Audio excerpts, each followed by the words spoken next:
Bienvenidos de nuevo a Detrás de la Noticia en RT, un espacio de análisis, debate e investigación sobre los acontecimientos de nuestra América que no cubran en otros medios de comunicación. Comenzamos. Los tambores de guerra contra Siria aumentan cada día. El gobierno de Estados Unidos ha exigido la renuncia del presidente Bashar al-Assad, amenazando con una intervención militar si Assad no deja el poder. Mientras tanto, el gobierno sirio acusa a grupos terroristas de aumentar el caos interno, mientras miles de personas manifiestan en apoyo y en contra de Bashar al-Assad. Ha sido una guerra planificada desde hace mucho tiempo. Las tensiones entre Washington y Siria no son secretas, pero durante los últimos meses, desde que Estados Unidos y sus aliados de la OTAN lograron la muerte del Muammar al-Gaddafi en Libia y una guerra que acabó con su gobierno, han estado aumentando también las acciones contra Siria y su presidente Bashar al-Assad. Mientras tanto, hay manifestaciones contra el gobierno de al-Assad que han persistido durante varios meses. Al mismo tiempo, hay manifestaciones también a favor, en apoyo de su gobierno, que también han hecho una presencia masiva en el país árabe. Bueno, el gobierno de Bashar al-Assad ha acusado a algunos grupos terroristas de fomentar la violencia y el caos en el país con apoyo externo. Les invito a ver un poco más sobre este tema en el siguiente reportaje. Siria bajo una lluvia de críticas. La presión internacional sobre Damasco aumenta con la decisión de la Asamblea General de la ONU que constató la supuesta violación de los derechos humanos por parte del gobierno del país árabe y exigió parar las ejecuciones arbitrarias. Múltiples voces políticas llaman a que el presidente sirio Bashar al-Assad abandone el poder. Al mismo tiempo, otros estados como Rusia condenan estas incitaciones y apuestan por las negociaciones a nivel nacional. Ahora vemos que mientras la Liga Árabe llama a cesar la violencia y empezar el diálogo en Siria, desde las capitales de los países occidentales y de diferentes estados de la región se oyen llamados totalmente distintos. Se trata de consejos directos a la oposición a no dialogar con el régimen de Bashar al-Assad. Parece una provocación política a escala mundial. Desde marzo pasado, Siria se encuentra sacudida por los enfrentamientos entre los opositores y las fuerzas gubernamentales. Más de 3.000 vidas ya fueron cegadas en este conflicto. El presidente al-Assad afirma que apenas se iniciaron las protestas, él lanzó un proceso de reformas. Pese a estas declaraciones y las promesas de celebrar nuevas elecciones a corto plazo, los manifestantes, ansiosos de un cambio de poder, desataron la violencia. Los analistas advierten sobre un desenlace trágico para toda la región. El menos peor sería que se desencadenara una guerra civil en el país que acabara pues, con las minorías chiitas, alawitas y cristianas sometidas al poder de los hermanos musulmanes, que eventualmente conseguirían el poder. En el peor de los casos podría ocurrir que el conflicto se generalizara en todo Oriente Próximo, implicando a Hezbollah en Líbano y a Irán. Frente a la complicada situación interna, al-Assad insiste en que no se rendirá ante las presiones de sus adversarios. La oposición, a su vez, denuncia constantes represiones de los manifestantes por parte del gobierno y considera que será imposible conservar el status quo del actual régimen. Necesitamos la cooperación con Occidente, con los países árabes, con Turquía y con la comunidad internacional para encontrar las vías de proteger a los civiles y anunciar que este régimen ya se acabó.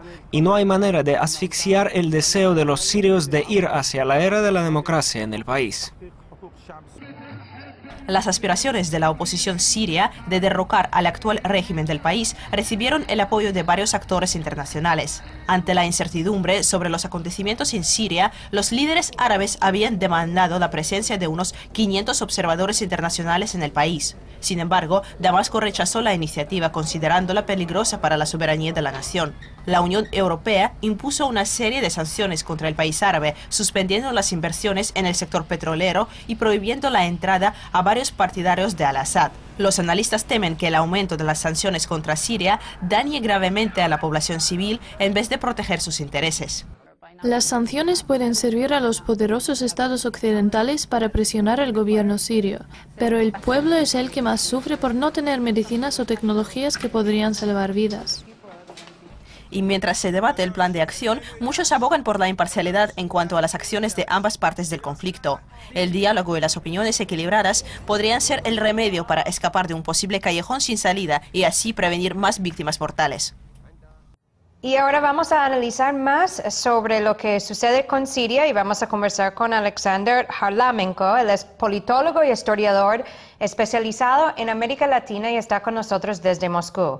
Gracias, Alexander, y bienvenidos a Detrás de la Noticia.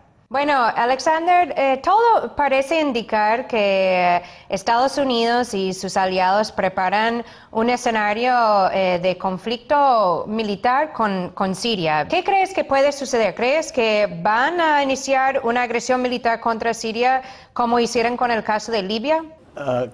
Creo que sí puede ocurrir una agresión, aunque sea de otra forma que en el caso libio. Siria es el país más desarrollado y más fuerte, tanto económico como políticamente y militarmente, con la defensa más fuerte.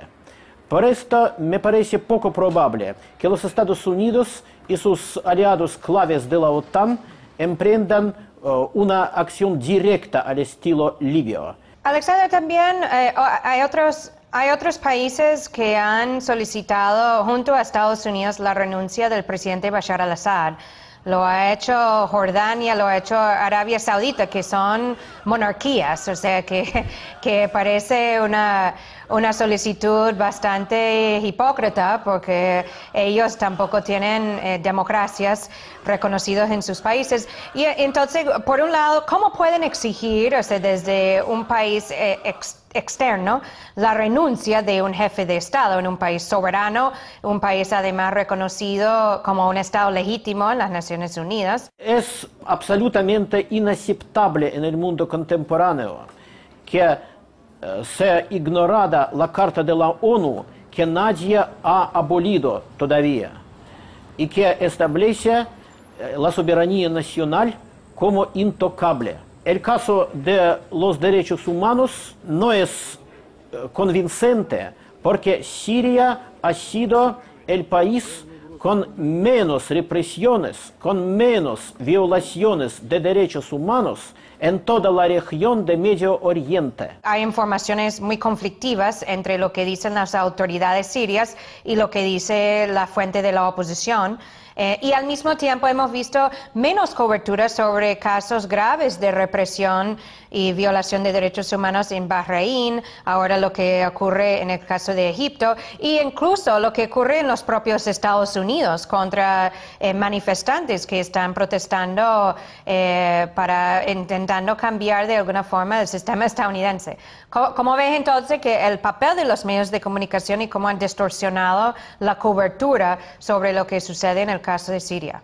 Todos estos medios demuestran lo que dicen los opositores de Siria sobre el derramamiento de sangre, sobre las represiones de la policía y del ejército, pero olvidan, primero, de que por parte de la oposición misma actúan los grupos armados, los grupos violentos y terroristas preparados en el exterior que constan de los mercenarios extranjeros en su gran parte, y esto ha sido probado varias veces por las autoridades sirias. Estos grupos son infiltrados, armados y financiados por las mismas fuerzas que dirigen toda esta campaña. Entre ellos destacan los regímenes mucho más represivos. Acerca de la Siria, yo puedo decir que es el presidente Bashar Assad quien propuso el plan de las reformas políticas, el plan de la apertura política con mayor pluralismo partidista y con las elecciones libres y transparentes dentro de varios meses. Así, yo creo que ese es el punto que más hay que subrayar, el hecho de que ha sido Bashar al-Assad mismo quien ha propuesto esas reformas al sistema sirio y ha prometido grandes cambios en los próximos meses en el país. Muchísimas gracias, Alexander. Gracias a usted. Y parece que está en marcha otra guerra más contra un país que no le favorece los intereses de Estados Unidos y sus aliados y que también es un país muy rico en recursos estratégicos. Los medios de comunicación a nivel internacional están jugando de nuevo un papel de propagandistas de una guerra que podría tener un impacto a nivel mundial, que tendría un impacto a nivel mundial y que tampoco sabríamos hasta qué punto se podría extender si luego es una guerra que comienza con Siria y avanza hacia Irán.